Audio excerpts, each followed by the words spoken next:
Hello and welcome back to the Ottawa Barcraft Platinum Diamond Finals. I am Quad. Casting with me is, introduce yourself. I am Apathy.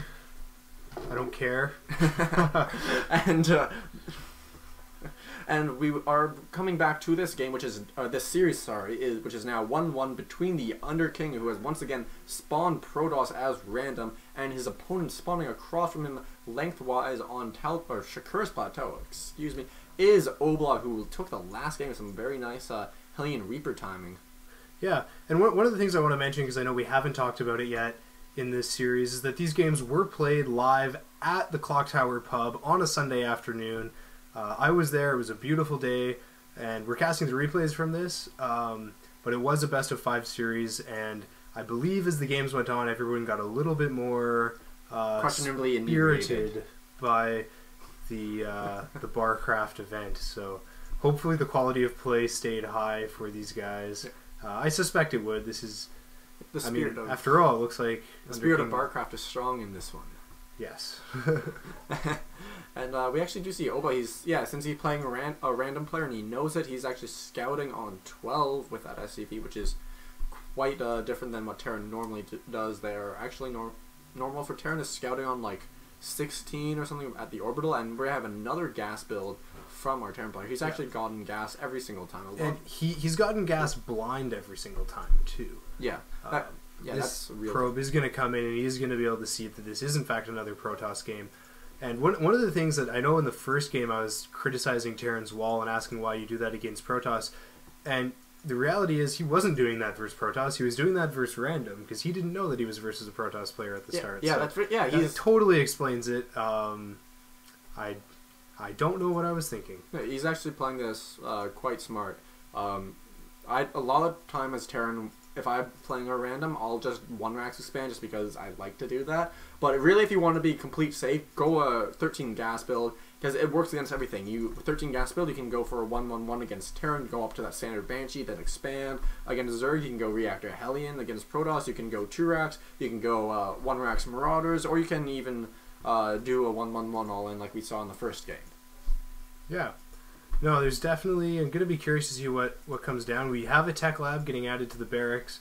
So far, nothing else from Terran. He's going to hit that 100 gas threshold soon, and we'll see if a tech structure gets thrown down somewhere. It looks like it'll probably just be Marauders with Conch Shell, and we have our Protoss player actually grabbing a second gas. Oh, good call. So, if he actually knows... If he is able to figure out what this Terran is doing, actually, if he goes Void Rays against this build from Terran, it's pretty much an auto win for Protoss because really it's actually we have the second barracks coming. We're not going to have a command center, so that's a little bit different. A little bit different, but if you do the typical Marauder expand, the typical Marauder expand, then it's like, I have one Marine that probably dies on the push because that's usually what they do, and then you have the 2 racks barely coming up without any add-ons. You have almost no Marines to speak of, and it's just once the 2 Voiders get charged, you will just die.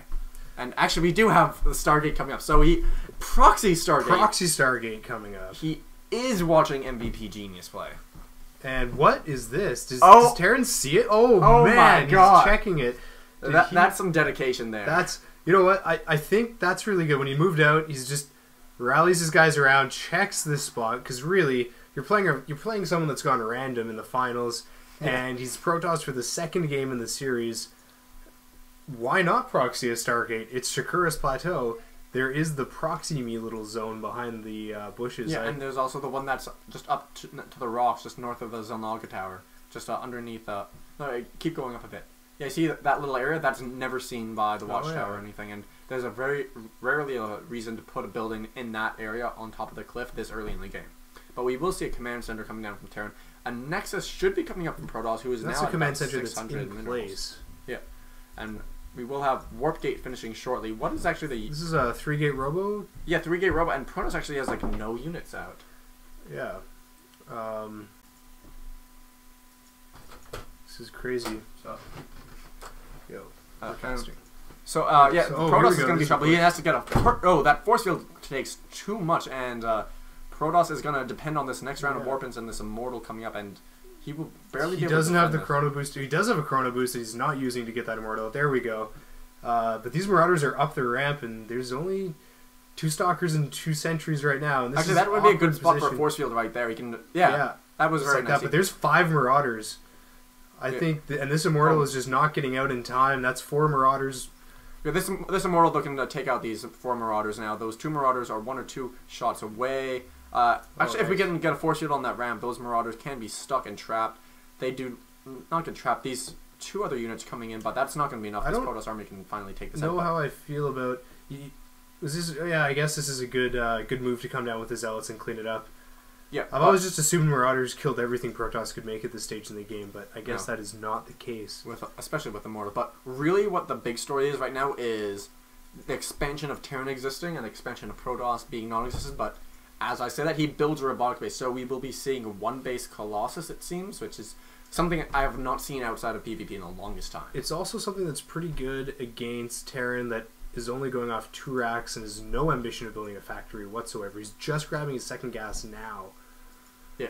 Actually, we will have this Nexus coming in, so this will not be completely all in, but this Protoss has got to be well behind in workers. And if not, those mules make up for it. Yes, he is. Yeah, he's down 5, and down 5 plus mules off 2 orbitals is substantial. Yeah, down. That would be. Yeah, usually as Protoss in this stage in the game, you want to be up about 8 workers.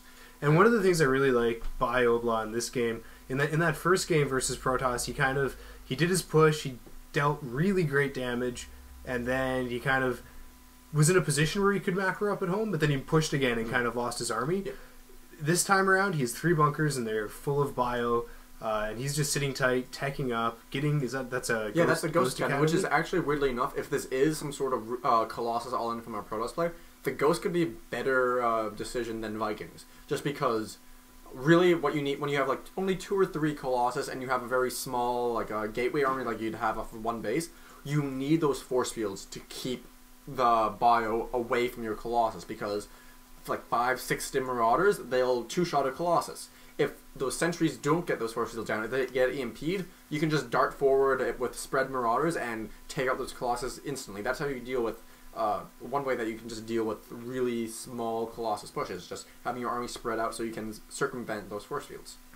One of the nice things for Ender King, though, is he is going to get a huge scout off into into Ebola's Obla. Yeah, Obla. That's what we're going right into Ebola's main, and that he is going to know exactly what's up. So, like you said, if he knows the matchup and kind of knows what works and what doesn't, he probably won't push out. Of course, as I say that, he starts to push out. This is kind of weird. Don't know why he would be pushing out. At this point, he should be chrono boosting probes. He should probably grab a forge. Yeah, I think he's just going to go with this one Colossus push. Yeah, he's just going to use that 1 Colossus with range to take out those bunkers. He's making a 2nd one now, but this is just very strange. And what do we have coming out of that base on the Terran? I think he's going to at the bottom left. It looks like an SC. Terran's going to grab a 3rd. He's going to build a supply depot over in there, and but you know, proxying a supply depot is something that it's definitely a rush that I personally opt for every time I go as Terran. Yeah, no, it's actually doing weird things like that can be worth. I actually remember I saw a game from Damaga who was playing a ZVZ on Zelnaga Caverns, and he scouted on like 10 or something with a drone, got to his opponent's base, and just built an evolution chamber in his opponent's mineral line in such a way that it blocked 3 drones in from mining, and they physically couldn't move past it. And so Damog just won because he was up 3 drones for the cost of an evolution chamber. Huh. Well, I was just going to say, one of the nice things about this position too is that it would give him scouting if any kind of drop was coming into his natural or more flying units, because you got to remember he did take out a proxy Stargate down here at the start of the game, so he's probably... The Purple Terran just wants to keep himself somewhat protected and give himself a little bit more vision on the map and heads up in case any more shenanigans come flying in. Terran does not want to actually push in this. He's not in a very good position. If force fields do go down, this could be brilliant. Yeah, this is not the push the Terran wanted. This is also kind of one of those awkward timings where he moved out in the last game around now and lost his army for nothing. And I don't want to say he's doing the same thing again, but yeah, actually, unfortunately, there for the Terran is. He actually had his army completely bunched up. It was not in the best position at all. If he had a better conclave, he actually probably could have taken out that Protoss force. But just his the way his army was optimized splash for Colossi damage. And two Colossi is really when you start to get to that point where if you are spread out like that, you can't sustain taking damage from it. And he is getting that Viking production going out of his reactor. And a third command center, and he is continuing SCV production while our Protoss player is actually cutting probes quite significantly. He does start it up again now, but he definitely has much less than he should. He's not mining gas from his natural as well, and he's going to be pushing into this now. 2 Vikings do get picked off, and if you look at the supply difference, nice the Protoss player there. is down almost 20 supply, and he's the one that's pushing.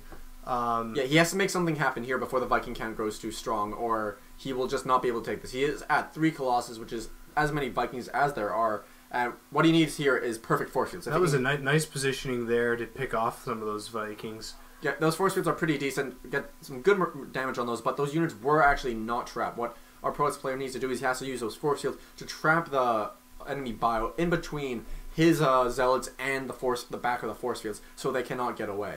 In come the stim. Colossus does not go down. It was a nice pullback, and it does force a stim, and you can see there's not a whole lot of energy on these medevacs, so every stim is going to start really hurting Terran pretty soon. Yeah, and actually, here comes the Guardian Shield. Protoss is going to be going for it. He leads with the Stalkers, unfortunately for him, but these Zealots are going to be getting the action now, and here come the SCVs. We need some good force fields here before this is over. Looks like he only has 1 sentry left with force fields, but it looks like Terran has no army left. Yeah, most of the Gateway Ball from Protoss has evaporated, but there's just no Terran army left. And 4 Colossi do remain. Yes. So do 3 or 4 Vikings, and there's only 3 Stalkers too. So one of the Colossi is going to go down. One of them goes down again, but there's the GG. That was a really nice sort of opportunistic timing by the Protoss player to push out and do so much damage while he could. Underking made something happen with something that I actually did not think should have worked. Obla, unfortunately, not getting that one first battle as good as he should have. He lost a couple medevacs there. He lost a lot of medevac energy. He lost a ghost or 2 as well, and he just didn't have enough to do that. And Underking made it work.